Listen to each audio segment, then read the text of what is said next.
Now, if there's one car that's extremely good value for money, it must be one of these, surely. They probably even trump Bentley GTs and GTCs, don't they?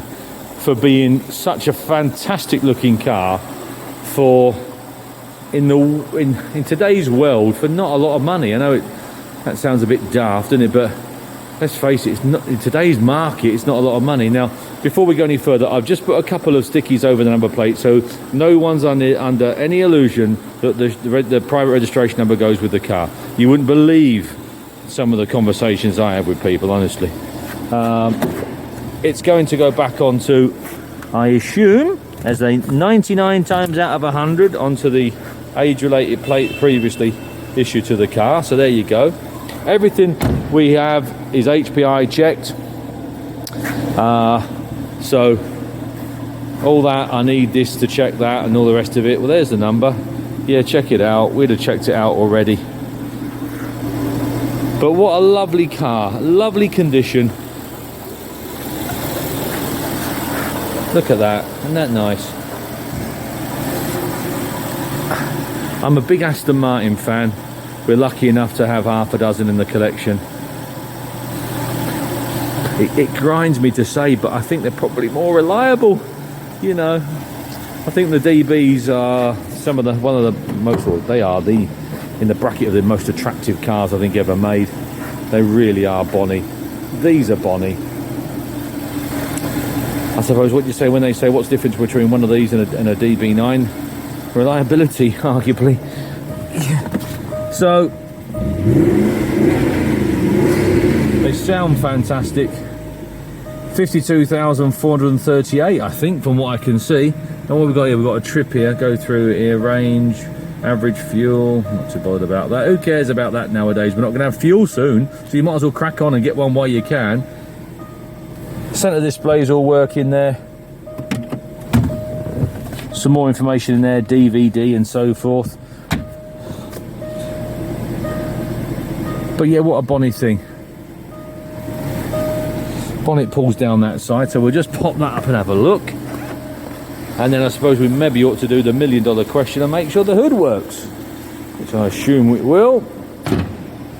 But then breaking one of my own rules there when I say assume nothing. Yeah, or assume the worst. There you are, again, this side, lovely and clean and level.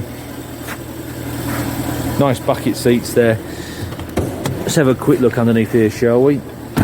Supercharged version as well, so it's the one you want. Can't see a lot, as you never can you? Look, got a nice supercharged badge though there that you can polish. You always have this matty finish. My Land Rover's got this. It almost looks like it's plastic. Yeah, my Land Rover's the same. You think, hang on, is that car actually made out of plastic? It's got that plastic look about it. Probably is. Probably all are. Yeah.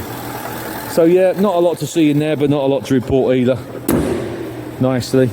There's going to be in the boots. Have a quick look. Is it a button? I can't remember. Yes, it is. Well, you'd think they would have an open and a close on those, wouldn't you? Yeah. Oh, that's good. I'm glad I've looked in there. Look, we've got a air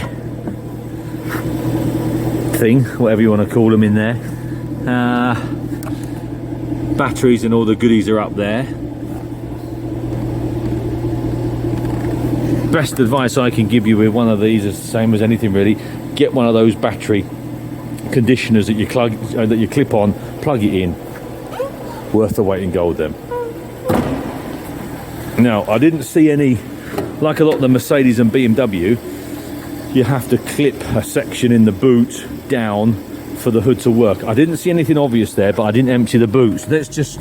It won't work unless that's clipped in. So anyway, let's try it and see what we've got. So he says, hang on a minute, bear with.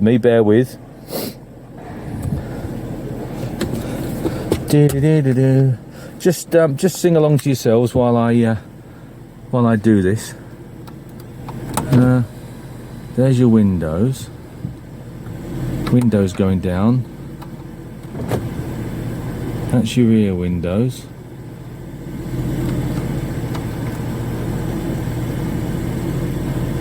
It'll come to me in a minute, hang on.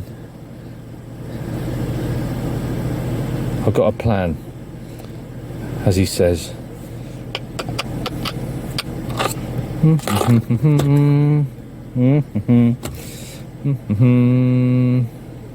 Oh, he's got a sport mode there.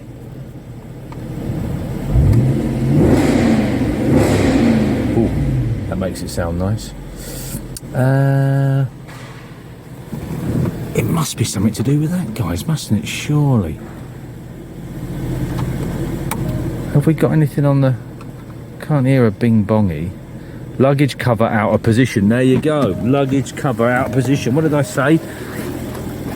Silly sausage. Let's see what we've got in here then. Right, that's not...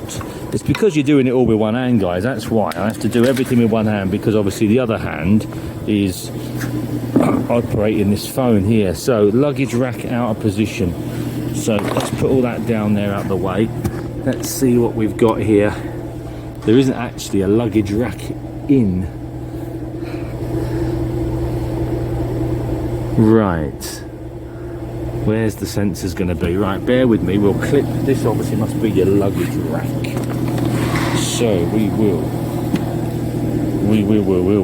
clip that in. The joys of... What's the P's? Poor preparation, blah, blah, blah. Right, hang on a minute. I'll have to put this down for a sec. Bear with me.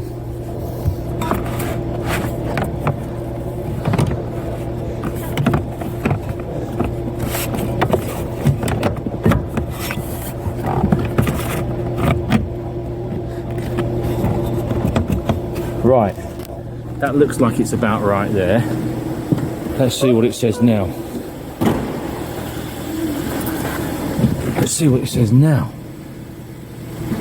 Luggage cover out of position.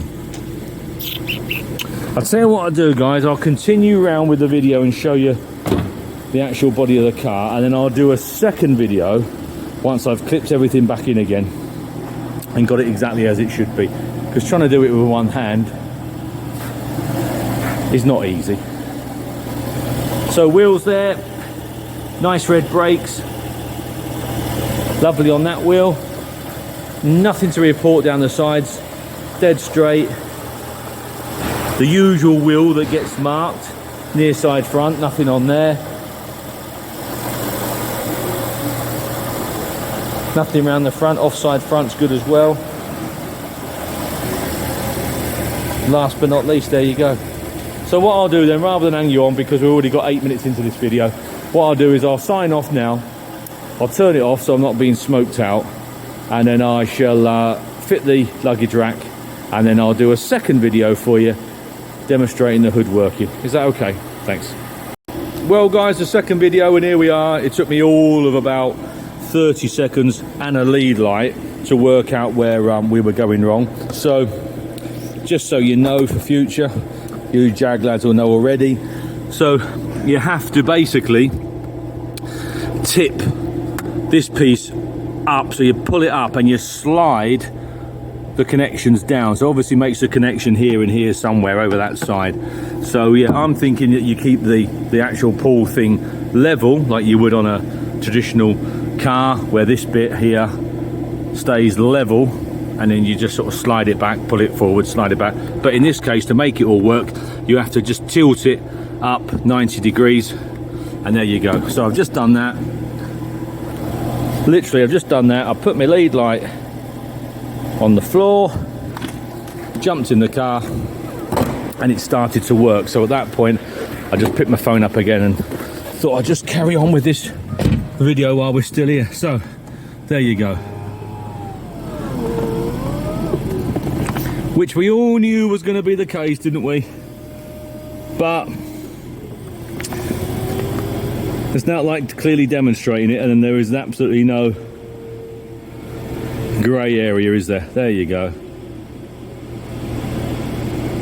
Complete. Brill. So I'll just jump out quickly, because the car will now come alive, as they do. They look lovely with the hood up, they look fantastic with the hood down. So there you go guys, I'll pop the cover and the wind jammer back in the boot for you. But there you go, clearly demonstrating that the hood does work, so you're safe.